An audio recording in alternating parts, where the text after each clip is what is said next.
Good morning, welcome to our talk this morning, which is Wednesday the 17th of February 2021. Today I'm talking with Richard Moore.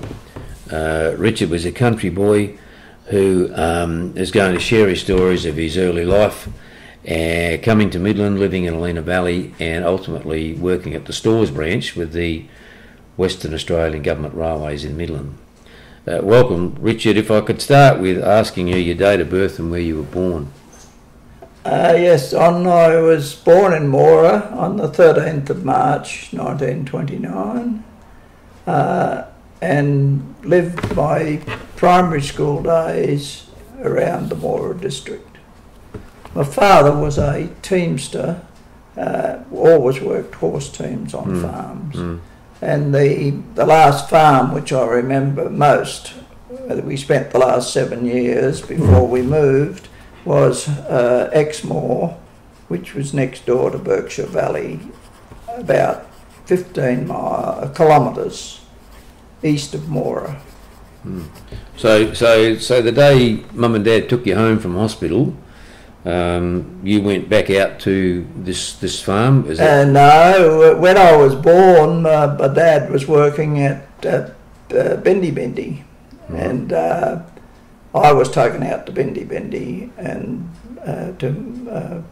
in that area, and then from Bendy Bendy the depression came up in the 1930s.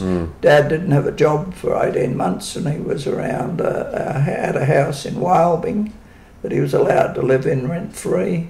Did a bit of work around the farm to get some meat, and lasted his 18 months to 2 years on without a job. Then he got his first job after the Depression at Round Hill, Les Michael's farm. Only spent £2 a week. He only spent 2 years there and had the opportunity of getting this job at Exmoor. We went to Exmoor when I was just started school at 5 to 6 years old. Where was Exmoor? Exmoor was next door to Berkshire Valley. In the same region? The same region, yeah. Yes.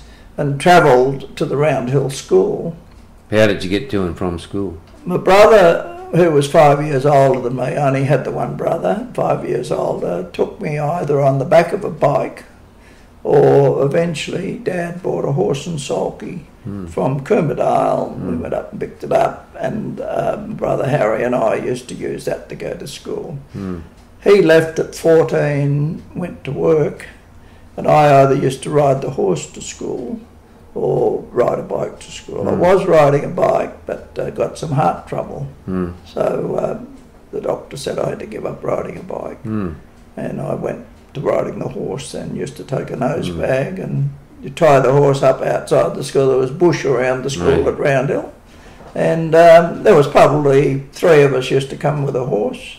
And we used to go and take a bucket of water down to the horse at lunchtime and ride him home at night. Incredible. But that was just the norm those days. How many classrooms in the school? Oh, just one classroom. There was no more than 18 children at the school at any one time that I was there. Would that go through from grade 1 to what?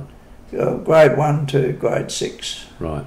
Then if you started high school, you either had to be sent away to a boarding school at Northam. It was the usual one to be sent to. My father couldn't afford to send me away to a boarding school. But the alternative was to go on correspondence until you were old enough to leave, and usually you left school at 14, found yourself a job, usually on a farm. So you stayed at this little school for how long? What year did you live all there? my primary school year. Through to grade 6? Round Hill, yes, and then, with a one-teacher school. Right. And then the year I was to start high school, my father wanted me to have a better education than my brother had. So he decided that he would find a place near a high school so that I could attend the high school.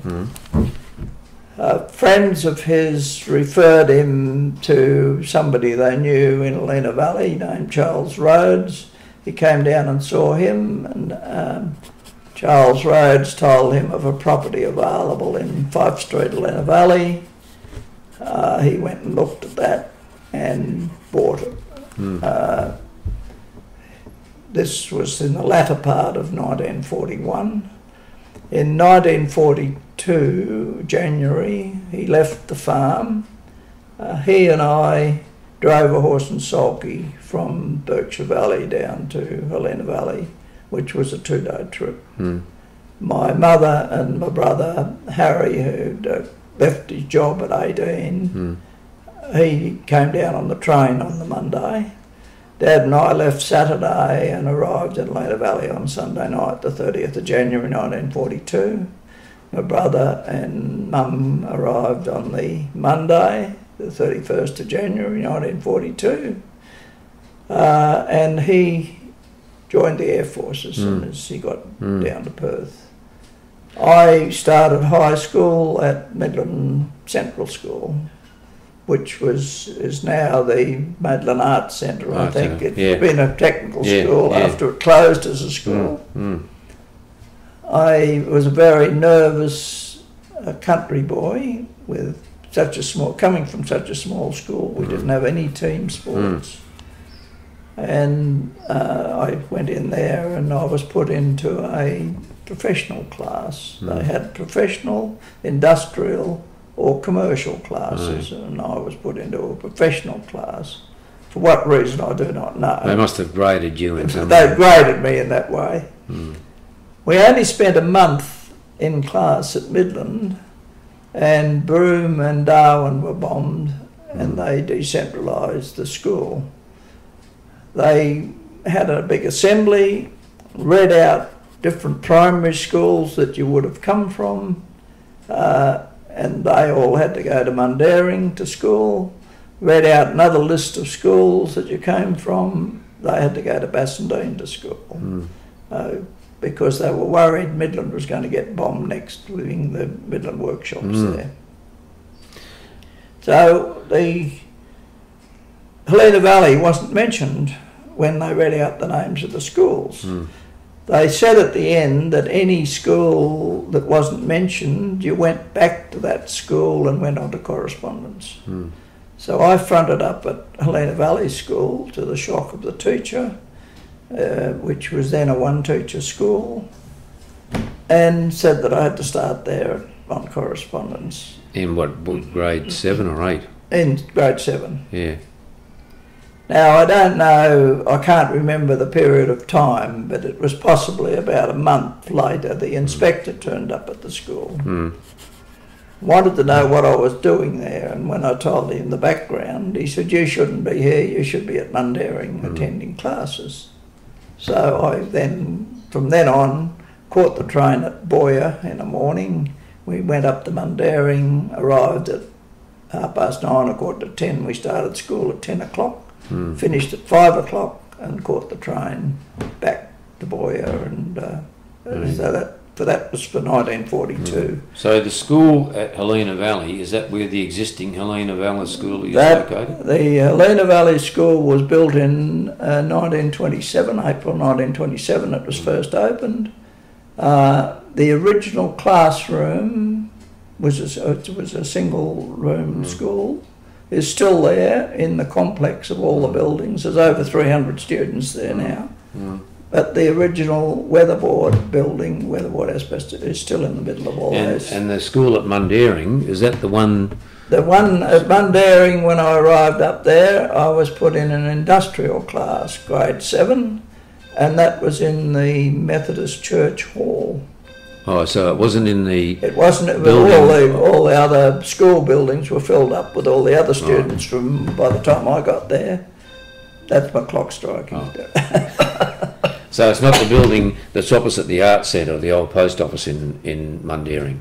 No, it's I think this hall is still standing there. Yeah. The road you go out to Parkerville, I can't know the name of Stoneville it. Road. You turn left off Great Eastern Highway, and up on the right is the Methodist Church or Uniting Church, and the hall is behind it. And that's the room we were in as an industrial class. So as a kid, with the war happening, what was the general feeling amongst the kids and the parents with the fear of invasion and stuff like that? Can you describe? There was a great fear in Helena Valley. I remember we formed a ARP, Australia Air Raid Precautions Group. I was a member of it as a junior. My father was a member of it. He was blind in one eye, and because of his age he was not fit for war service. So he was man-powered, as you might say. And he was very active in the ARP, and so was I. One of the main things we did there was making sure everyone blacked out their windows. No light had to show, no street lights. They put a cone over them so they showed just a direct beam. If you had a headlight on a push bike, you had to have a shield over the top so that was that policed? Was that as far as I know, it was. I don't know. I didn't hear of anyone getting fined. I did hear of 2 cyclists crashing head on at night time because they didn't see each other, and they did quite a lot of damage to each other. But so that would have been for the duration of the war, and that was from the duration of the war at that time. In Helena Valley, we had a first aid class for the ARP, and we went and learnt first aid. A chap named George Good came out from the Midland workshops and organised the tuition, and then we had the examination at the end of the class. So your end of your school days, what grade did you go through to? I went through to, when we went back from Mundaring to, we only had the 1 year decentralised, 1943 we went back to Midland, and I was put into a commercial class. This is at the old Midland High School. And what year was that again, sorry? 1943. Oh, right. In the commercial I had to do accounting, typing and shorthand. I didn't achieve enough speed in typing and shorthand, and they only counted as half a subject each for the junior. So I didn't sit those in the junior, but I was very good at accounting, and I got accounting in my junior certificate. Oh, right. We used to study our typing in the Midland Institute, Railway Institute. We used to go over there, and all the typewriters were in the room upstairs. That's where they referred to that as a tech school, didn't they? Yeah, and that eventually became the tech school. Yeah, the tradespeople. Yeah, for the tradespeople, mostly I suppose because of the workshops. Yes. So that's where the typewriters were. So you come to, what year was you did your junior certificate? So that would have been year 10? Junior certificate in 1944. Year 9. Yeah, six. That was grade 9. Right. 7, 8, 9 we did at high school. And during that year I sat the test for the railways to join as a junior clerk when they came round on a recruiting program. Oh, yeah. Because they were losing all their young people to the war at that stage. So I was accepted in the railways by November 1944. But I was told that I was to get a job when I left school, and they would call me up when there was a vacancy in the railways. But I was to find other work. Because of manpower regulations, when you left school in 1944 or during the war years, you had to have a job within 2 weeks, or else you were conscripted and put into a job if you didn't find one yourself. Right. I probably sat my junior certificate during November 1944, and by December I was working at a furniture shop in Perth for a chap named Jim Ward, who had been away in the war, captured in Tobruk, taken to Italy, and he had had his eyes treated and they put the wrong medication in and blinded him. And he was sent back as a blind soldier. The repat department set him up in a business. He had been a joiner and carpenter before he joined up. And they started this furniture shop. Him and his wife and daughter were running it. What was that location? And that was in Hay Street, Perth. It was next door to Raphael's, and somewhere about 870 or 850 on the left-hand side of Hay Street. So how long did you stay there? I stayed there from the December until in July I got a call up from the railways. There was a vacancy for a junior clerk at the stores branch at Midland. and they thought it might suit me because I lived in the hills at Helena Valley, close by. So getting back to going to and from work, how did you get yourself Getting from Helena to and Valley? from work, I used to catch the train at Boyer, and there was an express train, used to get down to Midland, join up with a train from Kalamunda, and then used to run express into Perth. Can you describe where the station was at Boyer? The siding at Boyer... Just a siding? Yeah, it was opposite the mountain quarry. Oh, yeah. It was halfway down a hill. It was quite numerous occasions when you caught a train at Boyer. It came down from Darlington, coming down from Mundaring, Darlington, coming down round a bend and couldn't stop. Yes. And it'd have the brakes on and be skidding on the rails, and we'd all have to head down and walk down the track to where the train finally stopped, usually in a cutting, just after where the Coulston Road crossed the railway line. And, so that was a fairly common experience, catching the train at Boyer. So I caught the train at Boyer for that period of time. Then I got this call up for the railways. I was being paid 30 shillings a week at the furniture shop, and I was like an office boy, but I used to take the owner, I used to use my arm and guide him out to the various furniture manufacturers, and he used to feel the furniture, and he could imagine what it was like, and buy his stock from the different furniture manufacturers.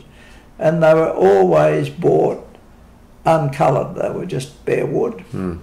And then he used to employ a French polisher in a basement room below Raphael's in Perth.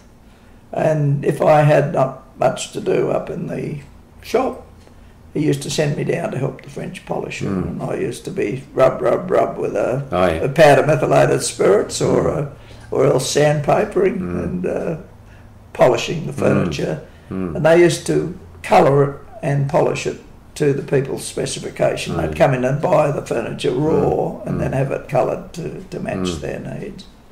So you get to get a job close to home.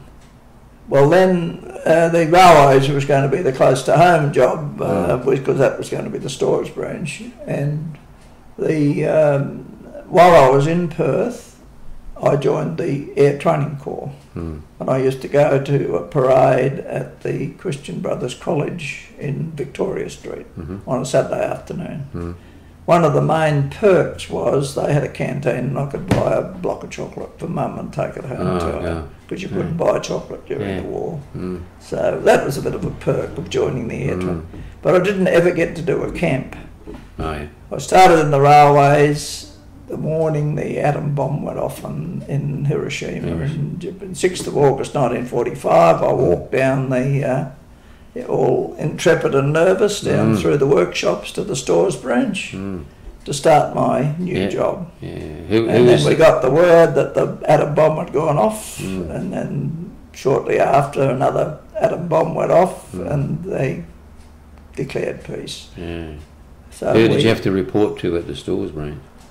At the stores branch, I had to report to the chief clerk, who was Oscar McCracken.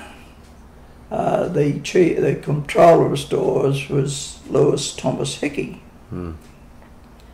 I'd bought a bike from the school teacher in Helena Valley for £5 and paid it off, and I used a push bike to ride into the stores branch at Midland, which was 5 miles from my place to Midland. So the starting time was 9 o'clock. We used to finish at 5 to 5, and we only had 25 minutes for lunch. Starting work there in 1945, I was on a 37.5-hour week. That remained pretty constant for a long time. And that remained constant for a long time, where the workshops were working 44 hours a week. They worked Saturday mornings at that time. 44-hour week. That was wages staff. Wages staff, yeah. Yep. Yeah. What about the clerical? As far as I know, the stores branch opened to the store itself opened. They would have had to open to service the workshops, I think. Of course. Yeah, that's right. But the office didn't work. The office only worked Monday to Friday. Okay. And we had 2 weeks annual leave. Right. And you could take that at your chosen time, or were you told to take that? You applied for it when you wanted to take it, and if it fitted into the roster, the staff area rostered the leave. You usually got your leave in a small branch like that when you wanted it. Do you recall how much your pay was, the first pay? I might still have the slip inside, but it'd take me a while to find it. That's all right. I think it was something like £3.2 and 6 a fortnight. So it was fortnightly pay. I joined the superannuation as soon as I joined the railways. And I was studying accounting by correspondence through the City Commercial College after I left school I started studying accounting. When I got to the stores branch, the different ones there was 3 divisions of the stores branch virtually: the purchasing division, which did the buying, the accounting division, which did the accounting and paying the invoices, and paying the invoice. Well, not paying them, but approving the invoices that went to the accounts branch of the railways. They paid all the bills. We didn't handle. You didn't write checks. No. Okay. No. We prepared the invoices and matched it with the receipt of the goods. And then that was approved and double checked and triple checked and then sent off to the accounts branch of the railways, and they did all the payment.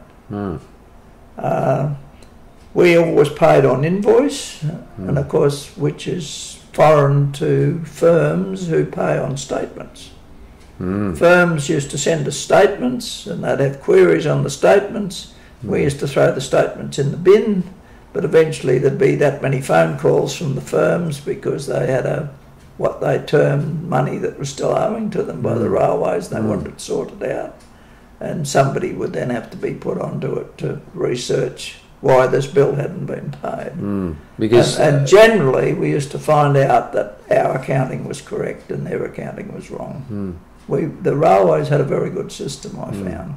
And I'm not being parochial here in saying, because I worked for the railways, but they did have a very good system, and we were generally right in that. What dress standard did you Dress standard, wear a tie.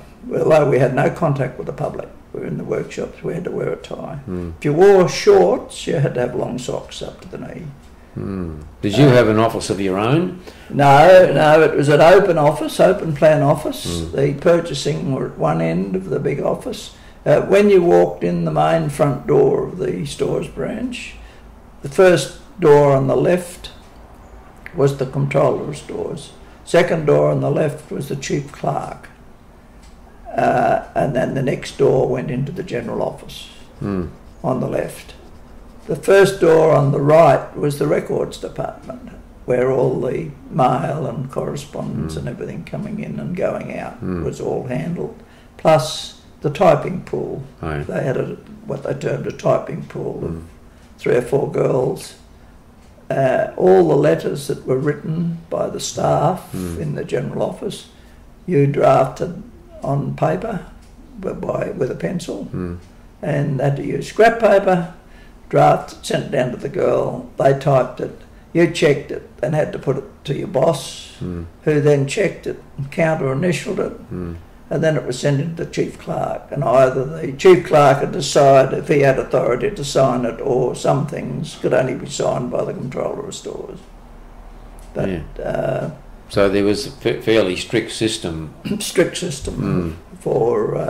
For mailing. So when you walked into that large room, how many people would have been in that large room at that time? And remember, it was still wartime, and it was quite a few months before they started drifting back from their forces. All the chaps that had gone away came back to jobs. I would think somewhere around the 30 or 40 mark. And most of them were in that office. There was the first door on the right, there was the records clerk, the typists, which was 3 or 4, I can't just recall how many, and there was 2 junior clerks to do all the distribution around the office and collect all the stuff around the office and do all the filing, and if anyone wanted the file, they'd ring up and you'd have to find this file and take it to them. That kept 2 juniors occupied, and as well as that, you had the mail to do at night time. You had to put stuff in envelopes and get all the mail ready. Somebody went to the post office for that had to be posted, but anything for railway use went in correspondence bags. Each branch had a correspondence bag. Right. And so somebody had to take a bundle of correspondence bags over to the station to go on the train to the various offices. Most of them were in Perth. In Perth, yeah.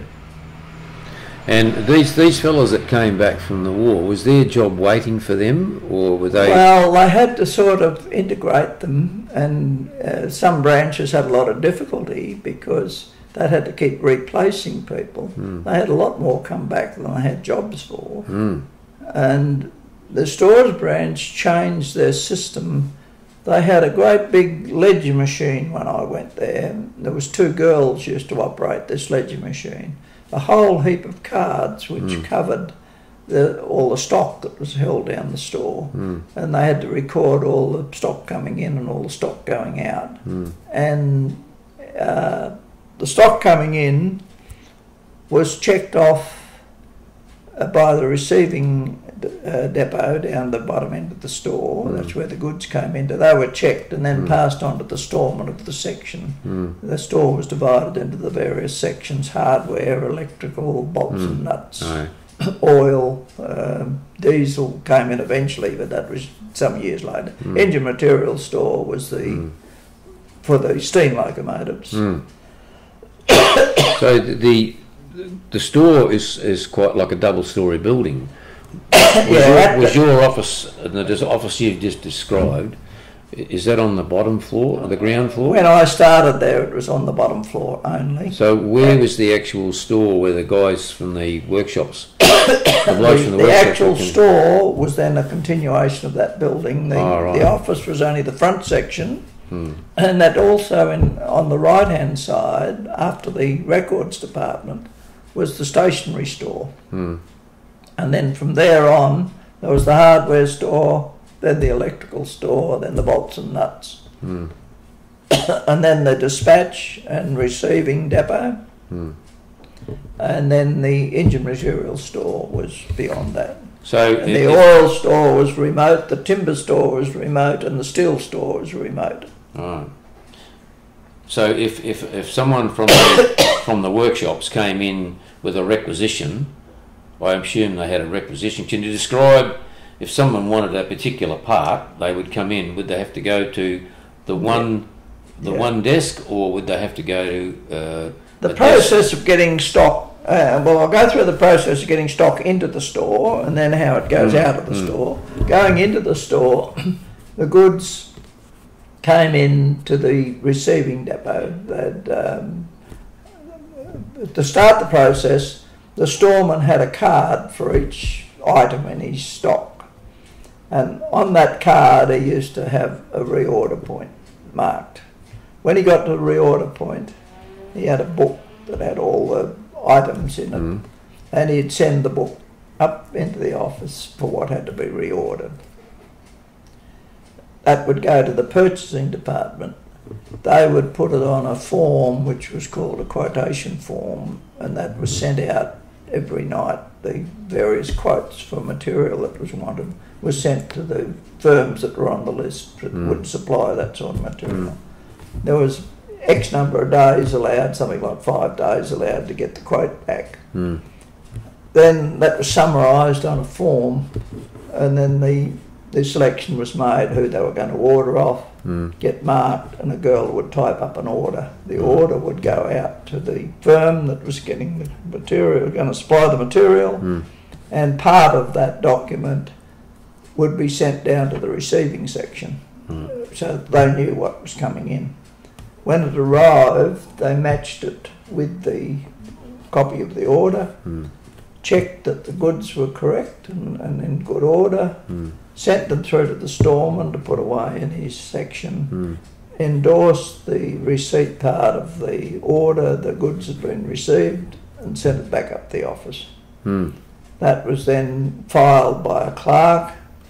When the invoice came in from the firm every morning, the invoices came in, they would be matched to the receipts. And that was then sent to the accounts section. Branch for payment. Well, it was had to be processed, extended, and checked, the invoice checked, everything checked, signed off, and then they were sent in bundles to the accounts branch for payment. How many purchasing officers were there?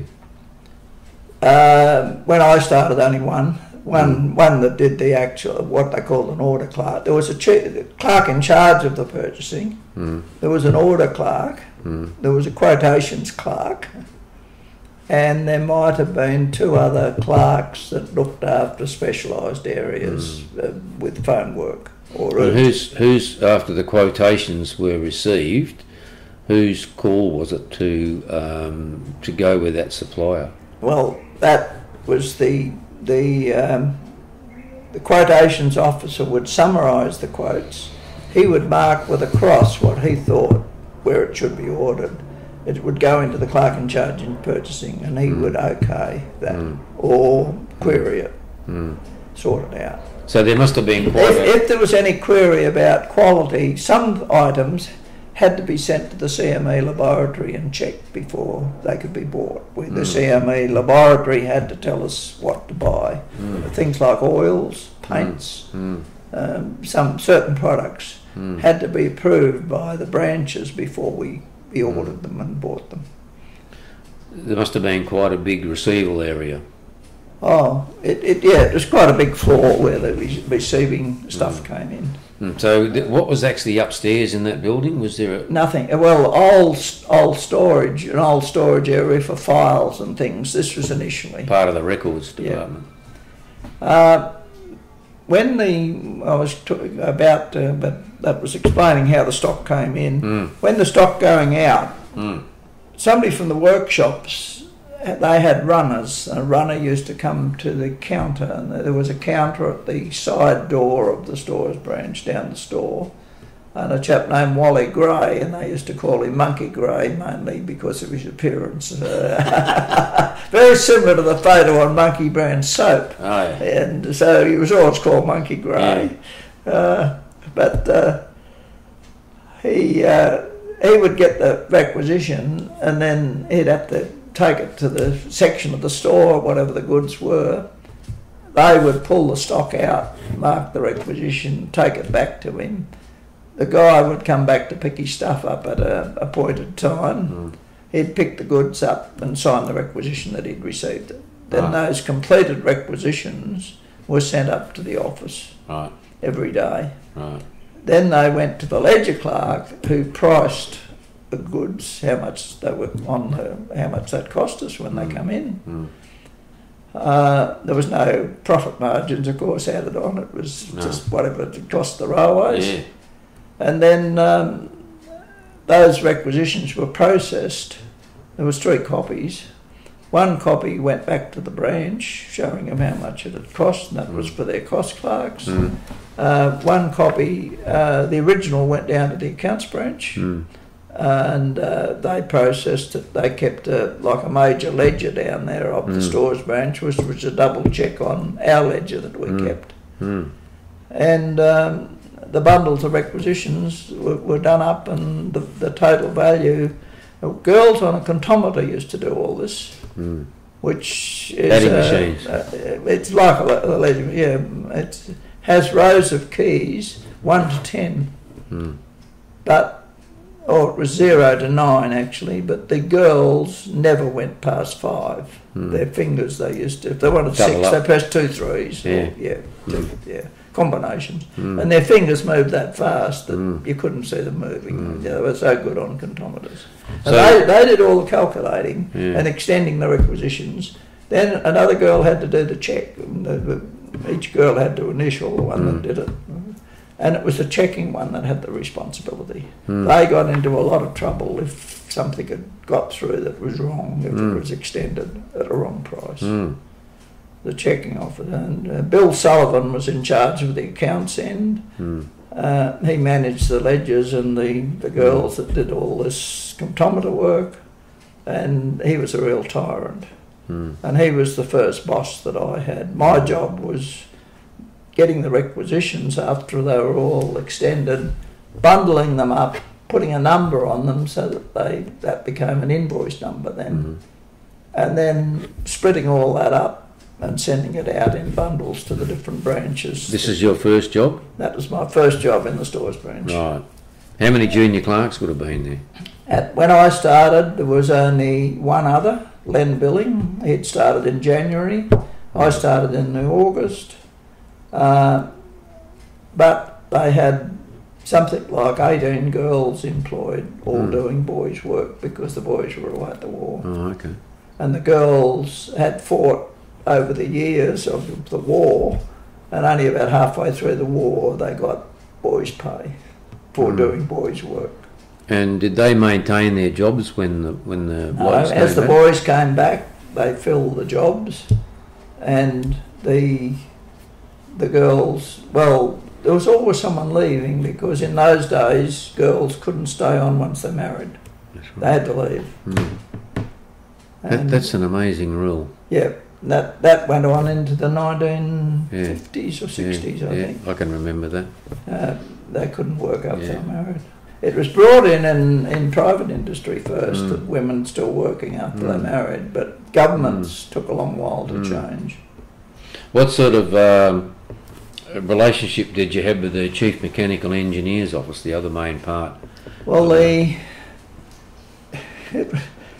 it was a bit of a, I don't know, them and us. I wouldn't say a war, but we were not particularly friendly, but we had to deal with each other quite a lot over the telephone. Very little was done with personal contact. It was all done by telephone. The same with the other accounts branch we had a lot to do with too, depending what job you're on.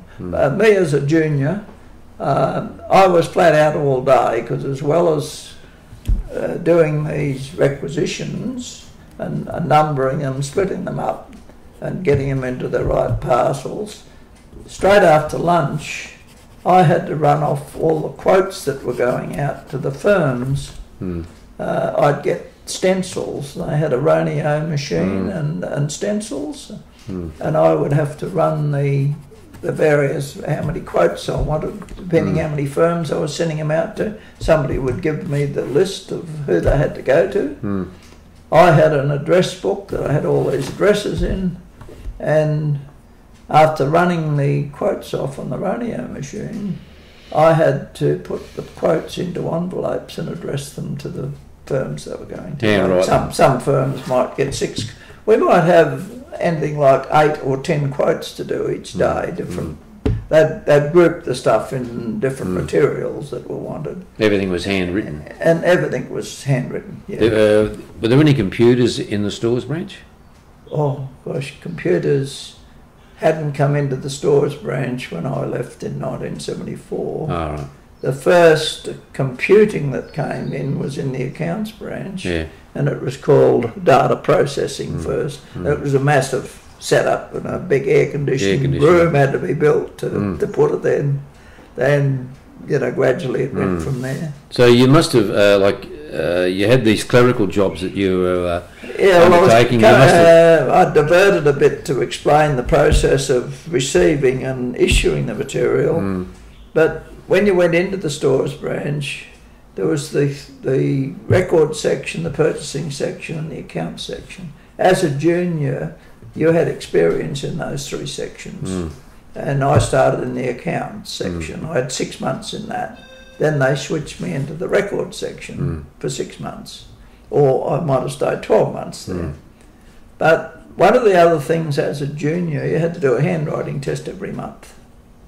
And I was always in trouble because I never had good handwriting. I didn't write well. And so I was in trouble every year. There was one chap came back out of the Air Force that hadn't turned 21. You had to do this till you were 21, handwriting test every week. He came back when he was only 20 and was asked to do the handwriting test, and he had to do the handwriting test. He engineered to lose the file so that it never came out again. And we never did any more handwriting tests after that. Yeah, that was after the end of the war. Amazing. Yes. But gradually these people came back from the war, and as well as our own stores branch people coming back, other branches that had a surplus, they didn't have any jobs for them, were looking for somewhere to send them. The stores branch decided to change their whole storekeeping system and started handwritten ledgers for each of the sections of the store. And this made jobs for something like 6 ledger clerks. Instead of 2 girls doing it on a machine, 6, well, you couldn't be a junior, you had to be over 21 to go on a ledger. Yeah. And so that was 6 jobs. So we gained quite a few people from the secretaries branch and the accounts branch that were surplus to their requirements. They said. So that innovation must have been one of those things that evolved through probably private enterprise that the railways copied to. I think so. We were often guided by audit too, like not only internal audit, which came from the accounts branch. The auditors used to come up from the accounts branch and audit the stores branch, but we used to get treasury auditors come in and audit the stores branch. All right. As well. They used to audit the whole railways, but I mean, we used to get them periodically through the year. The auditors would come in and the classification system for clerks. The classification system for clerks, you joined as a junior and there was automatic progression that you got an increase in pay every year till you were 27. I started off, as I say, about £3.2 and 6 a fortnight.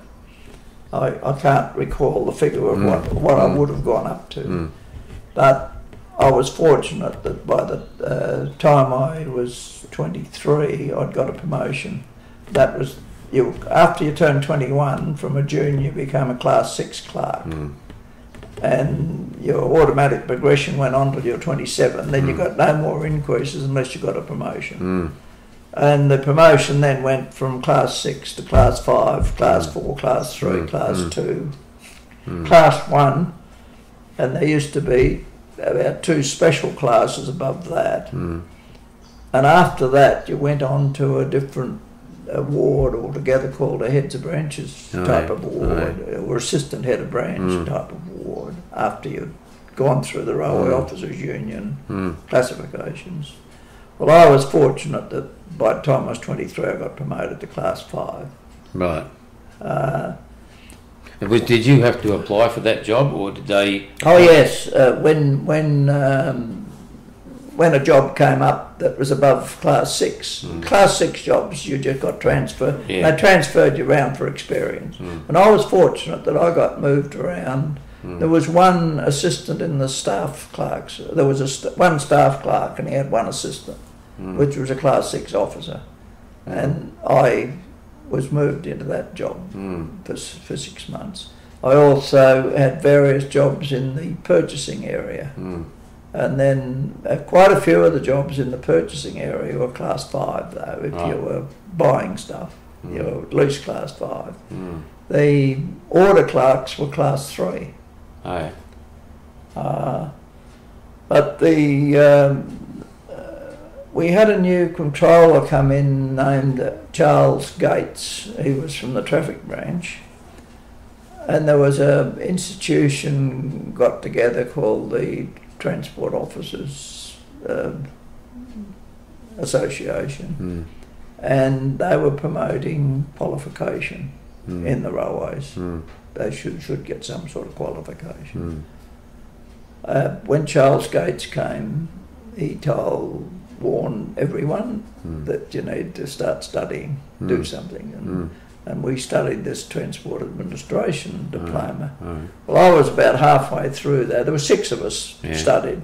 I was about halfway through and I realised that was too specific for one area of transport. I mean, I'd be far better at studying accounting. Yeah. And also my mate from when I was 18, Keith Wilkinson, we stuck together. And as soon as we finished our Transport Administration, by this stage they offered you a bonus. You got an extra $100 a year or something like that on your pay if you got a diploma, got qualified. So we got the qualification. Was that through TAFE, was it? That was through TAFE. This was all TAFE education. We then started accounting, and we both got our accounting. We then got a controller of stores named Trevor Tobin, and he started bringing in promotion by qualification, where up to then it was invariably just by seniority, unless you were a real deadhead. Right. When you applied for these jobs, anything above grade 6, it was always the senior person, the one that had been in the railways the longest, or the longest in the previous grade, that got the promotion. Wasn't on ability. It wasn't on ability, I mean, you could be the biggest deadhead around. So, how old were you when you completed your accounting?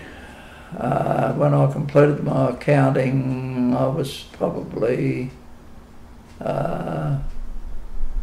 just. Can I excuse myself a minute? I've got a certificate in there that'll tell No, me that's notice. okay. Yeah, No, about 1970, so I would have been probably 40, in the 40 mark. About 40, yeah, about 40 mark, yeah. No, that's okay, just a rough figure. And it took quite a while, but... By this stage, I had been in the staff clerk's job, which was classified as a grade 4 job. And every 3 years you had a chance of applying to get a job reclassified. If you reckon your responsibilities had increased or the work had increased, you could apply, and went through a process, and they had a board that heard all your applications, and you got a job reclassified. Well, I got the staff clerk job reclassified to class 3. But my mate got the job because he was senior to me. I didn't get it, so he... Even with the qualification... I hadn't got the qualification then. I was, so seniority still played a major part. Seniority was still, the controller said to me, he apologised to me virtually, he said, didn't mind you staying in the job, but he said, we do promote by seniority. That's the system. However, I couldn't complain too much when my mate got it, because he wouldn't have been a mate otherwise. So. How did you... They had a security gate at the front of the workshops there. Yeah, we know about that. We were checked if it depended who was on. If I can mention the name, there was a chap named Dave Thompson at one stage was on the front gate. He was a demon for even checking our cases and our bags if we had it. Oh, is that right? Yeah, we were sometimes stopped. Did you have Particularly ID? if you had a parcel, you'd get stopped and asked what the parcel was. Yeah, as you walked in and out the gate, and there was no other escape. You had to go through that gate. Yeah, like as you arrived to work, you had to walk down the back because the stores branch was down the back of Block 3. Yeah, and you weren't allowed to take a vehicle in. No, what ID did you present to say that you were a stores person? Oh, no, didn't have it those days. There was no ID. No, they just let you through? Yeah, they just let you through. Oh, right. I think they got to know you, know who you were. The girls used to suffer a lot because they used to virtually be a parade, and the guys from the workshops all out the front of the shops, standing and giving them a wolf whistle. They had to walk all the way down the back. Yeah, calling out to them at times. Yeah. Just depends how they handle it of what happened, sort of thing. But if they reacted, they really got the treatment. But, there was being in the Midland Railway Company. There was some blokes, Neil Jamison, David Kemp. Yeah. There was a Kerry Rickson and a Diane Jones worked in the stores branch. Yeah. I don't know whether they ever worked. No, they didn't come to us. No, right. No. Yeah, they might. We only got Neil Jamison, Dave Kemp, and Max Priddle. Yeah. Max Priddle. The head of the section. Yeah. So coming towards the end of your time, you must have been looking for other opportunities. In the 70s? One of the reasons, you see, my mate, he and I applied for an auditing job in the accounts branch when it came up, once we got our accounting qualification.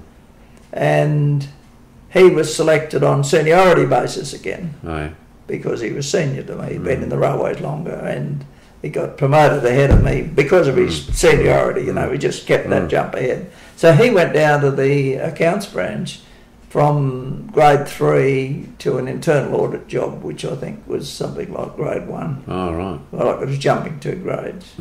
I missed out and didn't get that job.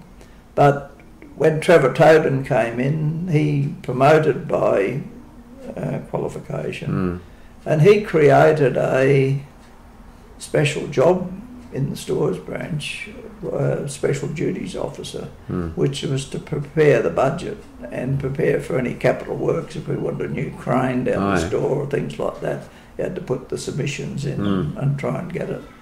It was like a personal clerk to the controller. We created this job at grade 1, and he promoted me to it on my qualification.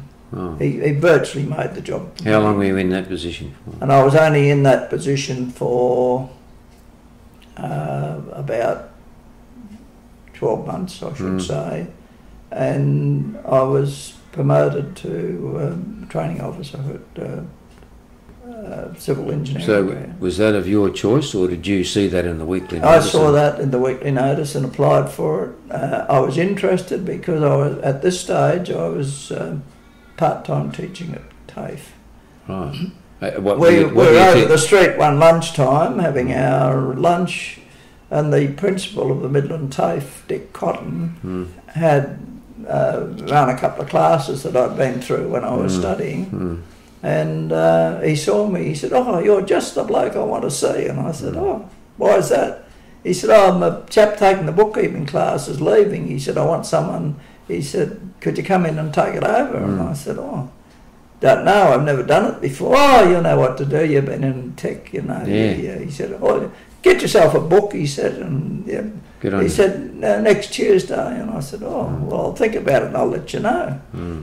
I'm over the street the next day, he saw me, he said, "Oh, that's all fixed." He said, 6 o'clock next Tuesday, he said, "and there's a class there for you." How many nights a week did you do that? And I was doing that for one night, 3-hour classes they were for bookkeeping. And Did you enjoy that? Oh, I loved it, yeah, There because you could see where you get some benefit. As a clerk, you never produce anything. No. As a clerk, you're only processing information, passing it on to someone else. That's exactly right. Yeah. He said, It's a routine. I always used to envy tradesmen, a carpenter, a tradesman, makes something and he can look and see the product of his work.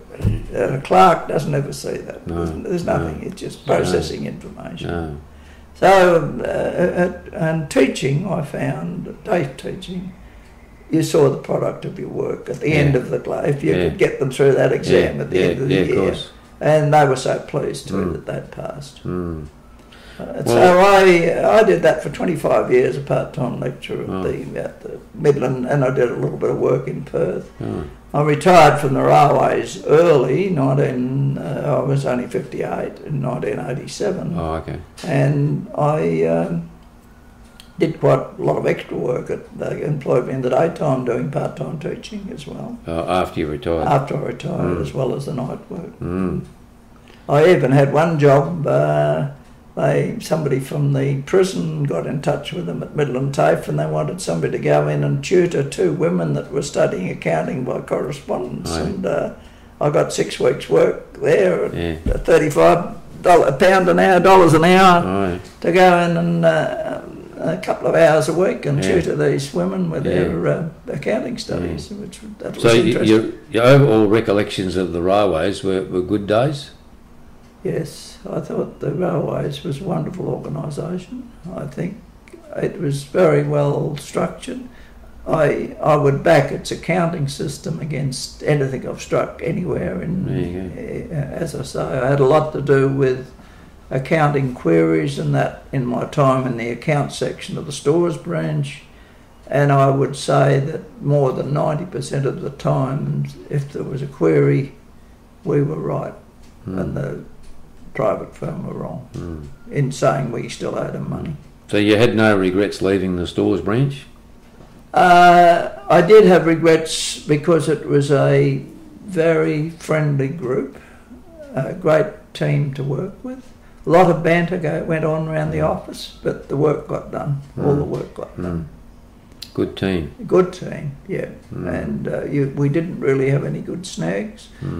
I found in my time in the railways, when I was a junior clerk, Dan Begley was the records clerk, and after I got moved into there, my dad got very sick at home and I needed to go home and do something for him, and I didn't know what to do. I was still a nervous country boy. I went to see Dan Begley, and he just let me go, and never any query. He knew that I would front up and do everything that I needed to do, and if he wanted me to stay back a little bit to do something, I never queried it. I just did it. They looked after you. They looked after you. I think, and I found that in working life, that if you're prepared to do your part okay, they would look after you okay. They're all human beings. I found that with all bosses.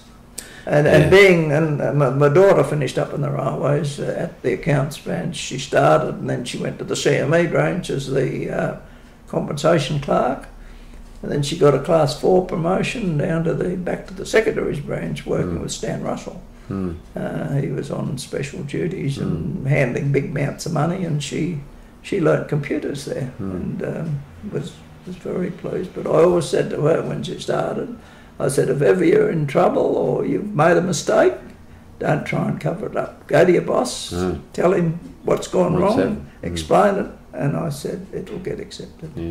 There was a chap in the railways that was noted, Ken Hunt, down at the accounts branch, and he used to virtually throw a tantrum, and he threw a telephone book at one of his staff one day, and my daughter had to work for him. She was a compensation clerk, and she made a mistake and overpaid a guy one time, and she had to fix it up, and so she went and fronted Ken, wondering what was going to happen.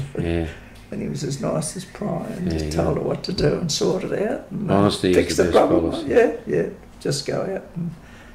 Okay, well, we've learned a bit about the stores branch and the overall railways and country boys coming into Midland. Oh, yes. Thanks very much for your time, Richard. I really enjoyed